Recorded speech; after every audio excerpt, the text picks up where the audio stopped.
कक्षा में आपका स्वागत है। अपनी पिछली वीडियो में मैंने आपको पाठ 8 अगर पेड़ भी चलते होते का भाषा माधुरी और भाषा अभ्यास का कार्य समझाकर पूरा कराया था। आज की कक्षा में हम भाषा माधुरी के पाठ 9 का अध्ययन करेंगे, जिसका शीर्षक है गीत का कमाल। प्यारे बच्चों, इस कहानी में एक रोहित नाम के बच्चे के बारे में बताया गया है कि वह बहुत ज़िद्दी था और उल्टी सीधी चीज़ों की मांग करने लगता था। एक बार तो उसने अपने पिता से बाज़ार जाकर गीत लाने के लिए कहा। अब हम पाठ में पढ़ेंगे कि आगे क्या हुआ। रोहित तीसरी कक्षा में पढ़ता था। वह बहुत ज़िद्दी था। बात बेबात का अर्थ होता है बिना बात के। झगड़ा मोल लेता और बात करता तो ऐसा लगता जैसे खाने दौड़ रहा हो, अर्थात वह बहुत ज़्यादा गुस्सा करता था। उसके माता पिता, पड़ोसी सभी उससे थर थर काँपते थे, अर्थात उससे बहुत ज़्यादा डरते थे। एक दिन की बात है कि उसने अपने दोस्त को गीत गाते सुना। वह उसके पास जा पहुंचा और बोला, यह बताओ कि गीत कैसे गाए जाते हैं।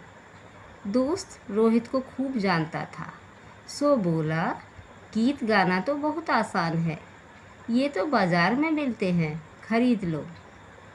उसकी बात सुनकर वह घर पहुंचा और अपने पिता से बोला, आप बाज़ार जाकर मुझे गीत ला दीजिए। पिता ने बहुत समझाया, लेकिन वह नहीं माना। पिताजी बाज़ार गए और एक दुकानदार से पूछा, क्यों भाई, गीत है क्या? दुकानदार समझा कि वह कोई गंवार है। गंवार का अर्थ होता है बच्चों अनपढ़। सो बोला, आगे जाओ, वहाँ मिलेंगे। पिताजी जगह जगह भटके, अर्थात पिताजी जगह जगह जाकर परेशान हुए, लेकिन गीत बिकते हों तब तो मिलें। शाम हो गई। इसी उधेड़बुन में जब वे चले जा रहे थे, उधेड़बुन का अर्थ होता है सोच विचार करना, तो उन्होंने एक चूहे को बिल के अंदर घुसते देखा। उन्हें आवाज़ सुनाई दी, खर्र खर्र। इससे एक पंक्ति बनी। पंक्ति अर्थात लाइन। खोदे खर्र खर्र। आगे जाकर उन्होंने एक सांप को सरकते देखा। देखिए, यहाँ कई चित्र दिखाए गए हैं जो कि इसी बारे में है। उसकी आवाज़ सुनकर दूसरी पंक्ति बनी, सर के सर्र सर्र। आगे चलते हुए उन्हें एक खरगोश दिखाई दिया। खरगोश उन्हें गौर से देखने लगा। पंक्ति बनी, देखे टगर मगर। और आगे चलकर उन्होंने छलांग लगाकर भागते हुए हिरन को देखा। उन्होंने चौथी पंक्ति बना ली, कूदे अलंग फलंग, क्योंकि उन्हें रोहित को जाकर गीत जो सुनाना था। घर लौटकर उन्होंने रोहित से कहा, मैं गीत खरीद लाया हूँ। उन्होंने गीत सुनाया, खोदे खर्र खर्र, सर के सर्र सर्र, देखे टगर मगर, कूदे अलंग फलंग। रोहित समझा कि यह वाकई गीत है, सो वह उसे राग से गाने लगा, अर्थात सुर में गाने लगा। आधी रात को वह जागा और पड़ोसियों को प्रभावित करने की गरज से वही गीत गाने लगा। प्रभावित करने की गरज से का अर्थ होता है कि अपना प्रभाव डालने के लिए। संयोग की बात है कि उसी समय चोरों ने उनके घर में चोरी करने के लिए सेंध लगाई थी।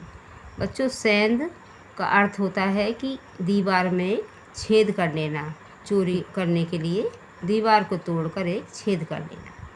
चोरों ने खोदना शुरू किया। खोदे खर्र खर्र। चोरों ने समझा कि वह उन्हें देखकर गा रहा है, सो चुपचाप सरकने लगे, सर के सर्र सर्र। चोर अब डरकर दरवाजे की तरफ देखने लगे। देखिए टकर मगर। चोरों को भरोसा हो गया कि वह सब कुछ जानता है। इसी समय उसने आखिरी पंक्ति गाई, कूदे अलंग फलंग। अब तो चोर भाग खड़े हुए। सवेरे जब पिताजी ने दरवाजे के पास सेंध देखी तो आश्चर्यचकित रह गए, अर्थात हैरान रह गए। जब उन्हें मालूम हुआ कि इस गीत के सुनने से चोर भागे हैं तो पिताजी ने छाती फुलाकर कहा, छाती फुलाकर कहना, गर्व से कहना, देखा कितना बढ़िया गीत खरीद कर लाया हूँ। रोहित जीवन में पहली बार प्रसन्न हुआ। तो बच्चों, आपने पाठ पढ़ा, उम्मीद है आपको ये पाठ अच्छा लगा होगा। इस पाठ के लेखक रमेश बख्शी व अचला शर्मा है। अगली कक्षा में इस पाठ के प्रश्न उत्तर आदि अभ्यास कार्य को समझेंगे। धन्यवाद।